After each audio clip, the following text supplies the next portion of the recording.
Halo Ibu Guru serta teman-teman sekalian, perkenalkan nama saya Natalie Christine Lesar, saya dari kelas 10 IPA 2 dan nomor urut 25. Pada kesempatan kali ini, saya akan menceritakan kembali teks hikayat Putri Hijau yang sudah menjadi cerpen ataupun cerita pendek. Berikut ini adalah ceritanya. Pada suatu hari, ketika Sultan Muqayyad Shah dari Aceh sedang beristirahat di maligainya, tiba-tiba ia melihat cahaya hijau dari arah timur. Sultan segera memanggil wazirnya dan menanyakan cahaya apa itu.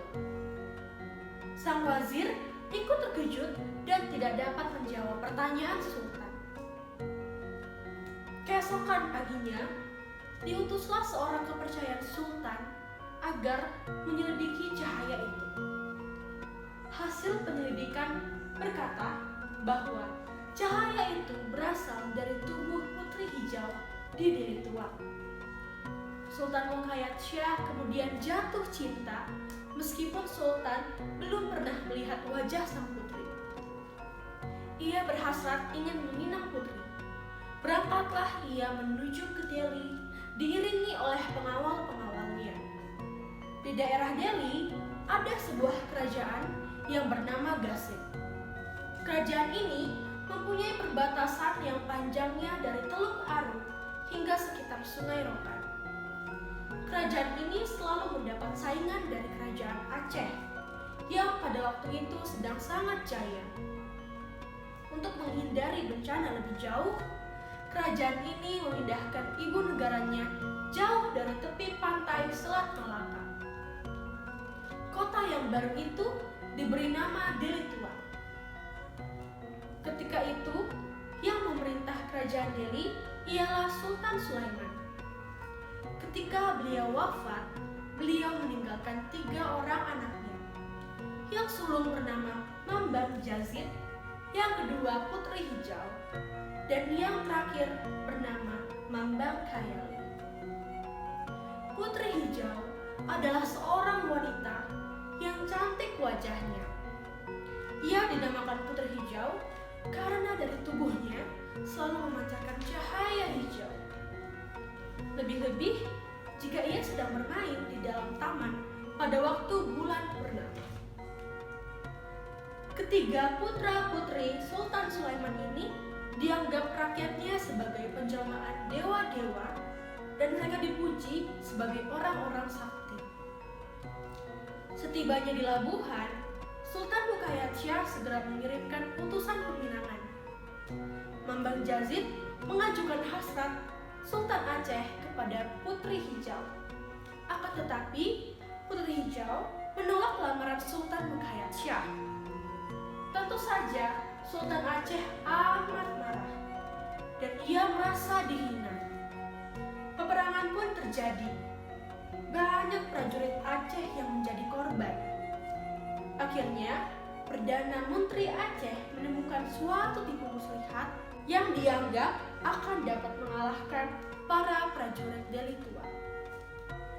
Tipu muslihat itu berupa penembakan uang ringgit ke arah kubu-kubu musuh yang berupa rumpun bambu berduri yang rapat mengelilingi kota Deli Tuang.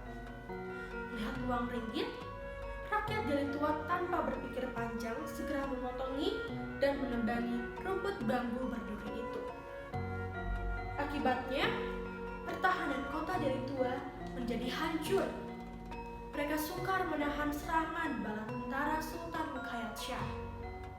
Untuk menahan serangan selanjutnya, Mambang Khayali menjelmakan dirinya menjadi sebuah meriam yang dapat menembaki musuh-musuh. Namun, tatkala pertempuran sedang berlangsung dengan hebatnya, ia merasa amat haus. Ia meminta minum kepada Putri Hijau, tetapi permintaannya ditolak oleh Putri Hijau. Menurut Putri Hijau, hal itu dapat mencelakakan. Akibatnya, merasa lemahlah sendi-sendinya, sementara ia terus memuntahkan meriamnya. Tiba-tiba, tubuhnya patah menjadi 2. Kepala meriam terpental sampai ke Aceh, sedangkan bagian belakangnya tetap tinggal di Deli. Mambang Jazid memperoleh firasat bahwa mereka akan kalah perang. Ia berpesan kepada Putri Hijau bahwa bila sang putri kelak ditawan oleh Sultan Aceh, sedapat mungkin ia memohon agar dapat dimasukkan ke dalam sebuah keranda kaca. Sebelum tiba di Aceh, tubuhnya tidak boleh disentuh oleh Sultan Aceh. Setibanya dia di Aceh, ia harus memohon kepada Sultan agar memerintahkan rakyatnya membawa persembahan masing-masing sebutir telur ayam dan segenggam bertih. Semua persembahan itu harus dionggokkan di tepi pantai. Setelah upacara selesai, onggakan itu harus dibuang ke laut. Pada saat itu, Putri Hijau harus keluar dari keranda kacanya, lalu membakar kemenyan sambil memanggil nama Mambang Jazid. Setelah meninggalkan pusat rakit itu, gaiblah Mambang Jazid. Putri Hijau dapat ditawan dan akan dibawa ke kerajaan Aceh. Putri Hijau segera mengajukan syarat-syarat seperti yang dipesankan Mambang Jazid. Sultan Ruqayyah Shah mengabulkannya. Kini Putri Hijau dibawa ke Aceh. Di Aceh, kapal Baginda berlabuh di muka Tanjung Bambu Air.